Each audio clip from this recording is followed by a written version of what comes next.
The second poem I'm going to read is called Casey at the Bat. It's by Ernest Thayer. Don't have a copyright date again. This one was first published in the Examiner on June 3rd, 1883. I've always loved this poem. I like baseball, and so that's why I chose it. The outlook wasn't brilliant for the Mudville Nine that day. The score stood 4-2, with but one inning more to play. And then when Cooney died at first, and Barrows did the same, a sickly silence fell upon the patrons of the game. A straggling few got up to go in deep despair. The rest clung to that hope which springs eternal in the human breast. They thought, if only Casey could get a whack at that, we'd put up even money now with Casey at the bat. But Flynn preceded Casey, as did also Jimmy Blake. The former was a Lulu, and the latter was a cake. So upon that stricken multitude grim melancholy sat, for there seemed but little chance of Casey getting to the bat. But Flynn let drive a single to the wonderment of all, and Blake, the much despised, tore the cover off the ball. And when the dust had lifted, and the men saw what had occurred, there was Jimmy safe at second, and Flynn a hug in third. Then from 5,000 throats and more there rose a lusty yell. It rumbled through the valley, it rattled in the dell. It knocked upon the mountain, and recoiled upon the flat, for Casey, mighty Casey, was advancing to the bat. There was ease in Casey's manner as he stepped into his place. There was pride in Casey's bearing, and a smile on Casey's face.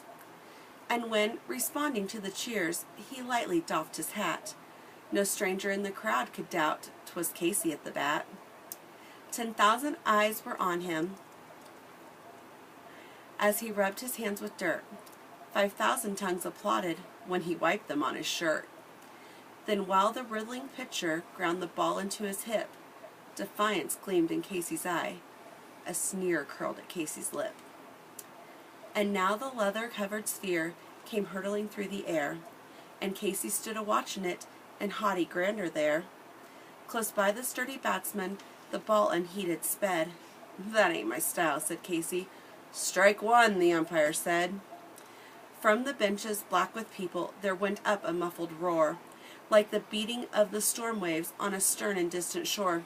"Kill him! Kill the umpire!" shouted someone on the stand, and it's likely they'd have killed him had not Casey raised his hand.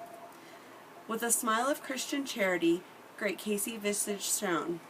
He stilled the rising tumult, he bade the game go on.